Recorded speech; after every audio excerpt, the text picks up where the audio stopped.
Hello guys, welcome to the maths. आज मैं लेकर आया हूं आपके लिए क्लास 8 का बड़ा ही interesting chapter coal and petroleum. ठीक है बच्चे, ये काफ़ी इंटरेस्टिंग चैप्टर है, इसे हम बहुत डिटेल में पढ़ेंगे। कोल एंड पेट्रोलियम। चलिए बढ़ते हैं आगे। सबसे पहले मैं आपसे बात करूंगा, हम अपनी रोज की जिंदगी में बहुत सारी चीजें इस्तेमाल करते हैं अपनी डेली लाइफ में। हम मॉर्निंग बेड पे उठते हैं और रात में जब बेड पे जाते हैं, इस पूरे दिन के दौरान हम काफ़ी सारी चीज़ों का इस्तेमाल करते हैं, मटेरियल्स काफ़ी डेली लाइफ में, है ना। तो अगर मैं उन सब चीज़ों की लिस्ट बनाऊं, देखो मैं आपको बताता हूं हम कौन कौन से सामान है जो इस्तेमाल करते हैं। आपको ये जो लिस्ट में सारे सामान दिख रहे होंगे, जैसे चौक हो गया, सैंड हो गया, ऑर्गेनिक ऑयल हो गया, leather, iron, gold, cotton, coal, wood. बेटा इस काफ़ी सारी चीज़ें जैसे ग्लास, नायलॉन, पेपर, सिंथेटिक रबड़ हो गया, स्टील हो गया, प्लास्टिक हो गया, रेयॉन हो गया, पॉलिस्टर हो गया, ये सारे के सारे मटेरियल हम अपनी ज़िंदगी में इस्तेमाल करते हैं, डेली लाइफ में होते यूज़। डेली लाइफ में सारे नहीं करते तो कुछ ना कुछ तो ज़रूर करते होगे आप लोग भी और मैं भी। बच्चे इनमें से कुछ चीज़ें ऐसी है जो नेचुरल मटेरियल है, ध्यान सुनना। इनमें से कुछ चीज़ें ऐसी है जो नेचुरल मटेरियल है, मतलब ये जितने भी सामान है ना बच्चे, ये सारे के सारे सामान जो है वो हमें नेचर से मिले हैं, माने कि प्रकृति से। ठीक है।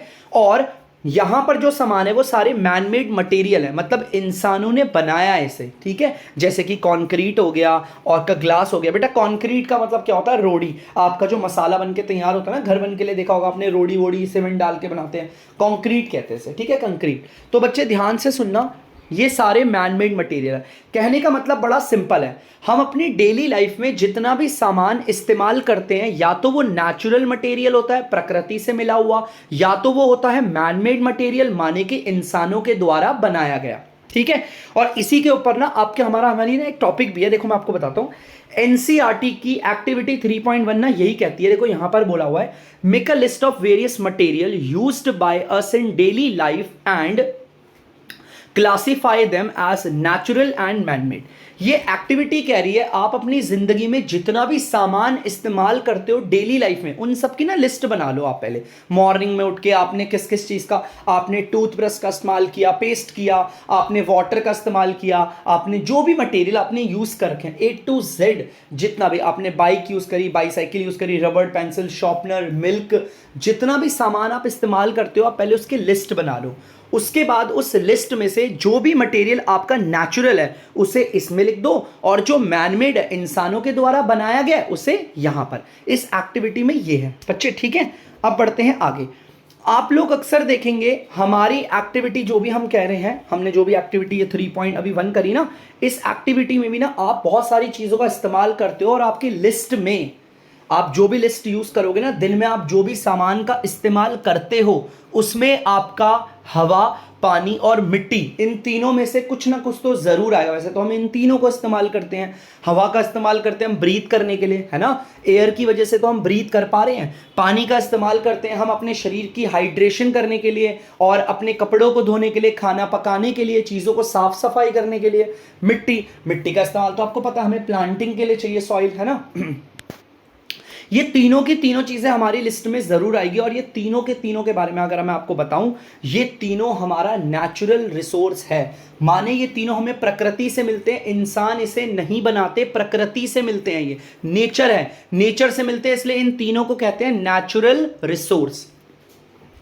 जैसे आपका ये हवा हो गया, आपका ये पानी हो गया, और ये आपका सॉइल हो गया, ये तीनों नेचुरल रिसोर्स है, प्रकृति से मिलने वाले। बच्चों मैं इन तीनों को रिसोर्स क्यों कह रहा हूं, पहले तो मैं आपको बताता हूं। मैंने एयर को नेचुरल बोला, ये तो समझ में आता है कि सर ये हमें प्रकृति से मिलता है बाय नेचर, लेकिन सर आप इसे रिसोर्स क्यों कह रहे हो? बेटा कोई भी ऐसी चीज जो इंसान के काम आए या उसकी जरूरत को पूरा करे, वो रिसोर्स है। कपड़े, क्या जो मेरे अपने कपड़े पहन रखे हैं, क्या वो मेरे किसी काम आते हैं? बिल्कुल, वो मेरे बदन को ढकते हैं, मेरी बदन को प्रोटेक्ट करते हैं, मेरी काम की चीज़ है, कपड़े रिसोर्स है। मेरी जो ज्योमेट्री बॉक्स है, क्या वो रिसोर्स है? बिल्कुल, वो मेरे सारे मटेरियल को एक साथ गैदर्ड करके स्टोर करके रखता है, वो भी मेरे लिए एक रिसोर्स है। अच्छा मुझे बताइए ध्यान से कि आपका जो पेड़ होता है, क्या वो रिसोर्स होता है? बिल्कुल, पेड़ हमारी क्या नीड पूरी कर रहा है? पेड़ हमें ऑक्सीजन दे रहा है बच्चे, हमें शेल्टर दे रहा है, हमें छाव देता है, शेडो देता है, कितनी सारी चीज़ें कर रहा है, फ्रूट्स देता है, इतनी सारी नीड पूरी कर रहा है। तो कोई भी ऐसी चीज जो इंसान की जरूरत को पूरा करे, वो रिसोर्स है। ठीक है। हवा हमारा नेचुरल रिसोर्स, हमारा पानी नेचुरल रिसोर्स, और साथ साथ मिट्टी भी हमारी नेचुरल है और वो एक रिसोर्स है, वो हमारी जरूरतों को पूरा करती है। लेकिन बच्चों आपको एक चीज बताऊं ना, ये जो तीनों चीजें मैंने आपको पढ़ाई ना बच्चे ध्यान से, हवा हो गया और हमारा पानी हो गया और हमारा मिट्टी हो गया, ये तीनों रिसोर्स ना धीरे धीरे डिप्लीट होते जा रहे हैं। मतलब कि इन तीनों रिसोर्स की क्वालिटी कह लो और इनकी ना मतलब मात्रा बहुत मतलब इनमें कमियां आती जा रही है। इन तीनों रिसोर्स में ना मतलब आप बोलो प्रदूषित होते जा रहे हैं तीनों रिसोर्स। और किसकी वजह से?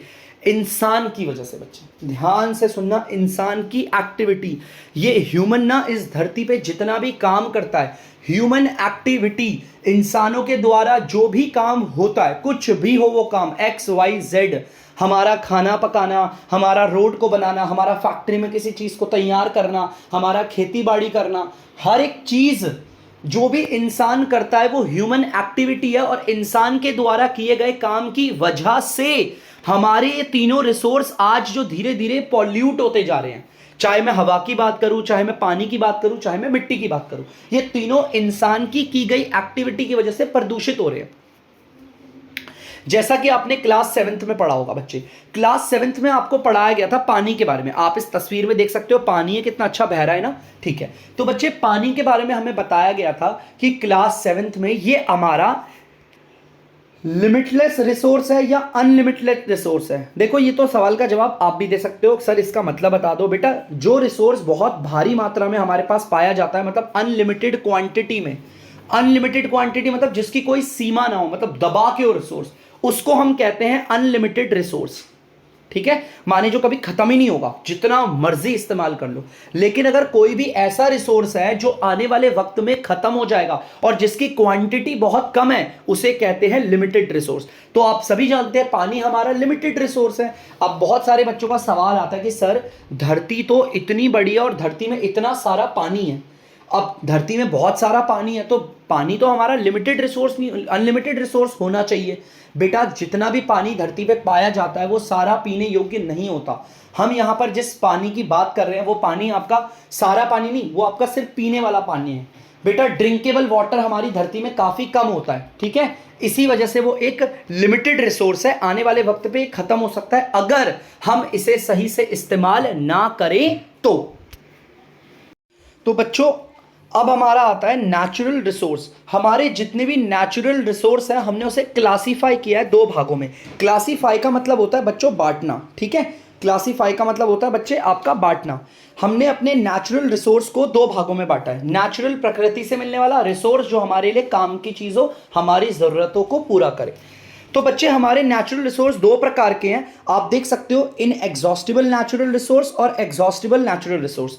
ऐसा कोई भी रिसोर्स, ध्यान से सुनना, ऐसा कोई भी रिसोर्स जो हमारा एक लिमिटेड क्वांटिटी में है, मतलब जिसकी सीमा, जिसकी मात्रा बहुत कम है और वो आगे जाकर एग्जॉस्ट हो जाएगा, माने कि खत्म हो जाएगा, उसे हम कहते हैं आपका एग्जॉस्टिबल नेचुरल रिसोर्स।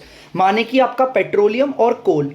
बेटा पेट्रोलियम और कोल ये दोनों के दोनों ऐसे रिसोर्स हैं, पहले तो नेचुरल है भाई, प्रकृति से मिलते हैं, पेट्रोलियम भी और आपका कोल भी, ये दोनों के दोनों काफी लिमिटेड क्वांटिटी में है। मतलब आज जो इनकी मात्रा हमारे पास मौजूद है वो बहुत ही कम है, आने वाले समय पर ये एक बार कुछ सालों बाद ये खत्म हो जाएंगे, मतलब कुछ फ्यू हंड्रेड्स ईयर्स बाद, मतलब मान लो 400-500 साल बाद ये पेट्रोलियम और कोल खत्म हो जाएगा। जिसकी मात्रा बहुत कम हो और आने वाले समय पे वो खत्म हो जाए उसे हम कहते हैं एग्जॉस्टिबल नेचुरल रिसोर्स।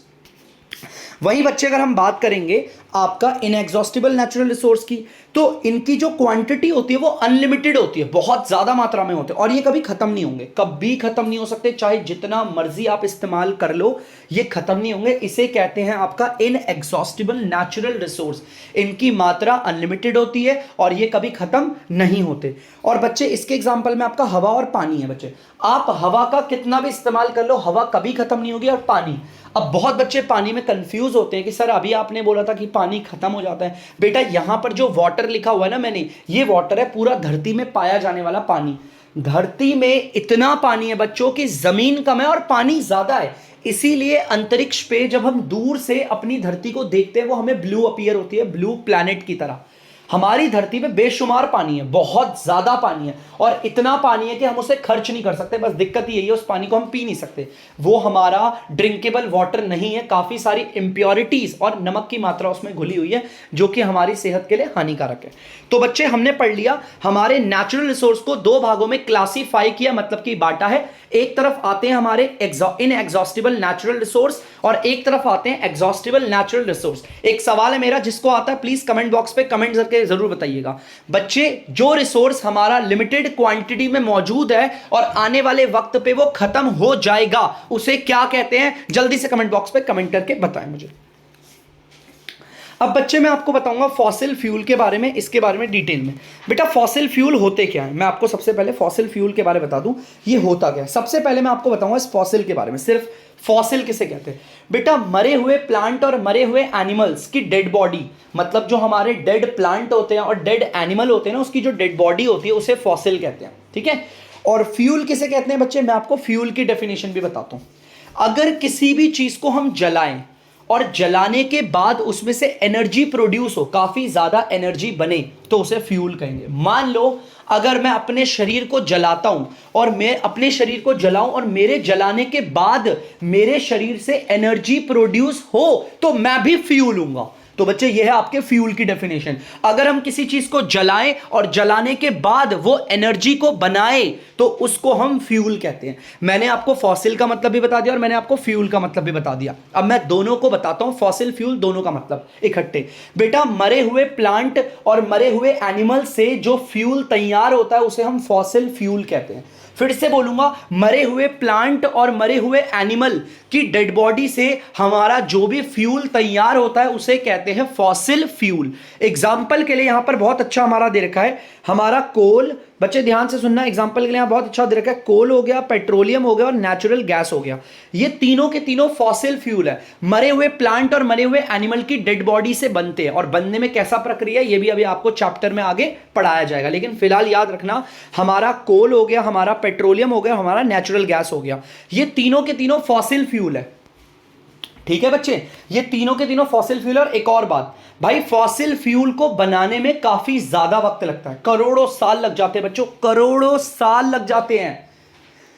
तो याद रखना फॉसिल फ्यूल क्या है? फॉसिल फ्यूल हमारा मरे हुए प्लांट और मरे हुए एनिमल से जो फ्यूल तैयार होता है करोड़ों साल का टाइम लगने के बाद, उसे कहते हैं आपका फॉसिल फ्यूल। जिसके एग्जाम्पल पे आता है हमारा कोल माने कि कोयला, पेट्रोलियम, ठीक है, इसके बारे में भी डिटेल में बात करेंगे, और हमारा नेचुरल गैस, ठीक है बच्चे। देखो यहां पर दे भी रखा मैंने आपका, यहां पर आपका फॉसिल फ्यूल दे रखा है। हमें मेनली हमें तीन ही पढ़ने हैं, कोल पढ़ना है, ऑयल का मतलब यहां पेट्रोलियम की बात हो रही है, और ये नेचुरल गैस। हमें तीन पढ़ने हैं मेन, वो भी डिटेल में। सबसे पहले मैं आपको पढ़ाऊंगा कोल, फिर पढ़ाऊंगा मैं आपको पेट्रोलियम, फिर पढ़ाऊंगा नेचुरल गैस, और इसके बारे में थोड़ा डिटेल में जानेंगे, ठीक है बच्चे। अरे बता उसका बता दो, क्यों नहीं आ पा रहा, वो डबल हो गया, डबल हो गया भाई, माँ बोल रही है उसकी बाहर बार भी ज़्यादा हो, मतलब अपना ट्यूशन जाता, ट्यूशन जा, उसकी परसेंटेज आ गई 88। बच्चे हमारा अगला फॉसिल फ्यूल, मतलब कि हमारा सबसे पहला फॉसिल फ्यूल जिसे हम पढ़ेंगे वो है आपका कोल। बेटा कोयले के बारे में आप सबने सुना होगा और इसे देखा भी होगा।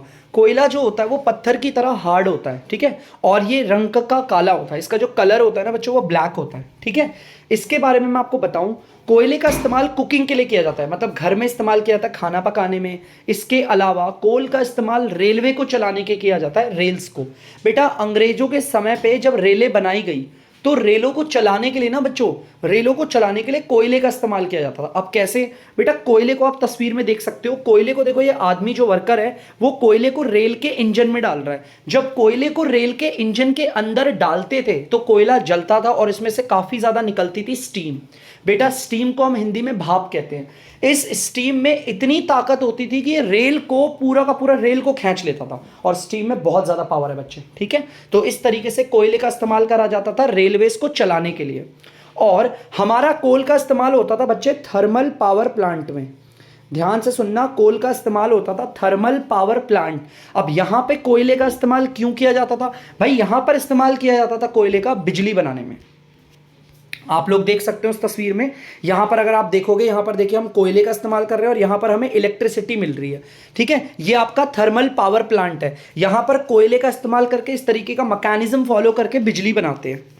और बच्चे कोयले का इस्तेमाल काफ़ी सारी इंडस्ट्रीज करती है, जैसे कि सीमेंट की इंडस्ट्री करती है कोयले का इस्तेमाल, आपकी मेडिसिन इंडस्ट्री करती है कोयले का इस्तेमाल, आप देख सकते हो। ठीक है, और आपका कार्बन फाइबर, माने कि ये जो फाइबर दिख रहा है ना आपका, इसे बनाने के लिए भी कोयले का इस्तेमाल किया जाता है। और आपकी फोम इंडस्ट्री, ये जो आपको तस्वीर में दिख रहा है फोम, जैसे स्कॉच ब्राइट होता है ना, देखा होगा आपने, वैसा फोम टाइप का, उसको बनाने के लिए वाली इंडस्ट्री भी कोयले का इस्तेमाल करती है। ठीक है बच्चे, अब हमारा टॉपिक है फॉर्मेशन ऑफ कोल। अब हमने अपने कोल के बारे में पढ़ा, फॉसिल फ्यूल के बारे में मैंने आपको बताया कि कोयला कैसा होता है और कोयला कहाँ कहाँ इस्तेमाल होता है। अब मैं आपको बताऊंगा ये कोयला बना कैसे, फॉर्मेशन ऑफ कोल। भाई कोयले बनने की अपनी एक अलग कहानी है, तो बेटे इस कहानी को सुनते हैं। आज से 300 मिलियन साल पहले, आज से धरती पे 300 मिलियन साल पहले हमारी धरती पे ना बच्चों बहुत ही ज़्यादा घना जंगल था, बहुत ही ज़्यादा घना जंगल था, बहुत पेड़ पौधे थे। अब घना जंगल अगर होगा तो बच्चे बारिश भी उतनी ही होती थी। याद रखना, जहां पर सबसे ज़्यादा पेड़ पौधे और जंगल होता है बहुत तगड़ा, वहां पर बारिश भी उतनी ही ज़्यादा होती है। अब बारिश ज़्यादा होने की वजह से क्या होता था, यहाँ की जंगल की जो ज़मीन होती थी वो वेटलैंड हो जाती थी, माने कि काफ़ी ज़्यादा गीली। आप देख सकते हो ना कितना पानी भरा पड़ा है, वेटलैंड हो जाती थी, काफ़ी ज़्यादा ज़मीन गीली हो जाती थी। अब ज़मीन गीली होने की वजह से क्या हुआ, धीरे धीरे समय के साथ साथ ये सारे के सारे पेड़ पौधे जमीन के अंदर धंसने लगे। देखो ध्यान से, सारे के सारे पेड़ पौधे जमीन के अंदर धंसने लगे। अब अगर पेड़ पौधे जमीन के अंदर धंसने लगे, समय बीतता गया और समय के साथ साथ जितना ये जमीन के अंदर जाते गए पेड़ पौधे, उतना आपकी हीट और प्रेशर बढ़ता गया। और हीट प्रेशर बढ़ते बढ़ते एक दिन वो बन गए आपका कोयला, माने कि कोल बन गए। और बनने में 300 मिलियन साल लगे हैं भाई। ठीक है, तो बच्चे ये कहानी याद रखना है, कोयला बनाने की कहानी। अगर नहीं समझ में आई तो थोड़ा सा पीछे जाइए, फिर से पढ़िए, आपको क्लियर हो जाएगा। ठीक है बच्चे, इसके अलावा मैं आपको बताऊं, ध्यान से सुनना बच्चे, यहां पर मैंने आपको बताया ये जो आपका पेड़ पौधे हैं ना, जो जमीन के नीचे जा रहे हैं गड्ढे। अब यार मिट्टी अगर गीली होगी तो जमीन में जो पेड़ पौधे होंगे वो नीचे की ओर धंसेंगे, दलदल बन जाएगा। अब जमीन के नीचे जितना देर तक जाएंगे, ये जितने भी आपके मरे हुए पेड़ पौधे हैं, ये सारे के सारे कोयले में कन्वर्ट हो रहे हैं। ज्यादा हीट और ज्यादा प्रेशर की वजह से जितने भी हमारे पेड़ पौधे हैं जो मर गए हैं, ज्यादा हीट और ज्यादा प्रेशर होने की वजह से जमीन के नीचे ये कन्वर्ट हो जाते हैं कोयले में, और इस प्रक्रिया को हम कहते हैं कार्बनाइजेशन। भाई ध्यान से सुन लो, इस प्रक्रिया को हम कहते हैं कार्बनाइजेशन। ठीक है, the conversion of dead decaying plant, ठीक है, the conversion of dead decaying plant into coal under the high heat and high pressure is called carbonisation. ज्यादा प्रेशर और ज्यादा हीट की वजह से जब हमारे मरे हुए प्लांट्स कन्वर्ट हो जाते हैं कोयले में, इसे कहते हैं कार्बनाइजेशन। ठीक है, चलिए आगे बढ़ते हैं बच्चे। अब मैं आपको बताता हूं कोयले ना कितने प्रकार के होते हैं। कोयला ना आपका 4 स्टेज का होता है। प्रकार कैसे, कोयला बनने की 4 स्टेज होती है। सबसे पहले जो कोयला बनता है, जैसे प्लांट्स, आपको पता है सारे पेड़ और पौधे जमीन के नीचे दफन हो गए। अब जमीन के नीचे दफन होने पर सबसे पहले कोयला बना पीट। ठीक है, कोयला नहीं, वो सारे प्लांट, मरे हुए पौधे और पेड़ थे ना, वो पहले बने आपके पीट। उसके बाद और ज्यादा हीट मिली और ज्यादा प्रेशर मिला, ये बन गए आपका लिग्नाइट। फिर दोबारा समय बीतता गया, समय के साथ साथ हीट और प्रेशर बढ़ता गया, ये बने बिटुमिनस। और समय बीता, हीट मिली, ज्यादा प्रेशर मिला, और ये बनके तैयार हो गए आपका एंथ्रासाइट, जो कि एक हार्ड कोल होता है, मतलब हार्ड कोयला जो पत्थर की तरह होता है। बेटा अगर मैं पीट की बात करूं तो पीट को प्रॉपर फॉर्म में कोयला नहीं बोलेंगे, हम ये बोलेंगे जब पेड़ पौधे जमीन के नीचे दफन हो जाते हैं, तो जब कोयला बनना वो शुरू करते हैं तो पहली स्टेज होती है पीट। ठीक है, उसके बाद आपका लिग्नाइट आता है जो कि ब्राउन कोल है। बेटा इसमें ना बहुत ही कम हीट होती है। अगर मैं लिग्नाइट को निकाल के जलाऊं ना, ब्राउन कलर का कोयला होता है ये, ना तो इसमें ज्यादा हीट होती है, और साथ ही साथ बच्चे याद रखना इसमें सल्फर की मात्रा भी बहुत कम होती है। यहां पे लिखा हुआ पढ़ लेना, ठीक है बच्चे। और अगर मैं बात करूं बिटुमिनस की, इसके बाद लिग्नाइट स्टेज के बाद कोयला आता है बिटुमिनस पे। बिटुमिनस में अगर हम बात करें तो इसमें ना बच्चे हीट होती है, हीट इसमें ज्यादा होती है, और इसमें जो सल्फर की मात्रा होती है, बच्चे ध्यान सुना, सल्फर की मात्रा भी ज्यादा होती है। ठीक है, और इसे हम सॉफ्ट कोल कहते हैं। लेकिन अगर हम बात करें एंथ्रासाइट की, जिसे हम हार्ड कोल कहते हैं, इसमें हीट की मात्रा बहुत ज्यादा होती है और इसी की डिमांड होती है। अगर मैं आपसे बोलूं रेल को चलाने के लिए इनमें से कौन सा कोयला इस्तेमाल किया जाता है, तो आपका आंसर होगा एंथ्रासाइट, क्योंकि ये हार्ड कोल है, इसे जलाने से बहुत ज्यादा एनर्जी निकलती है और उसी एनर्जी से आपका चल सकता है आपकी ट्रेन। ठीक है बच्चे। बच्चे अगर हम लोग कोयले को जलाते हैं, अगर हम कोयले को एयर के कांटेक्ट में, मतलब एयर में अगर हम कोयले को जलाएंगे तो हमें इसमें से मिलती है कार्बन डाइऑक्साइड गैस। ज़्यादातर, वैसे तो काफ़ी सारी चीज़ें निकलती है लेकिन ज़्यादातर कार्बन डाइऑक्साइड गैस निकलती है। ठीक है बच्चे। बेटा कोयले का इस्तेमाल काफ़ी सारी इंडस्ट्रीज करती है, मैंने अभी आपको बताया था। और इंडस्ट्रीज कोयले का इस्तेमाल करके तीन चीज़ें बनाती है मेनली। तो वो तीन चीज़ें क्या हैं? आपका कोक हो गया, कोलतार हो गया और कोल गैस हो गया। कोयले का इस्तेमाल करके कंपनी इन तीन चीज़ों को तैयार करती है, कोक, कोलतार और कोल गैस। ये तीनों की तीनों चीज़ें क्या है, हम एक एक करके पढ़ेंगे। पहले हम पढ़ेंगे आपका कोक। ठीक है बच्चे, तो चलिए पढ़ते हैं कोक। जैसा कि मैंने आपको बताया, कंपनी क्या करती है, कोयले से बनाती है आपका कोक को। ठीक है, कोक आपका तैयार होता है, आपको दिख सकता है तस्वीर में कोयला कैसा और कोक कैसा है। बेटा अगर हम बात करें कोक की, तो कोक काफ़ी टफ होता है, हार्ड होता है। इसके अलावा ये पोरस होता है। अब बहुत बच्चे सोचते हैं सर पोरस क्या होता है। पोरस का मतलब आप इसके ना सरफेस देख सकते हो, काफ़ी झरझरा टाइप का है।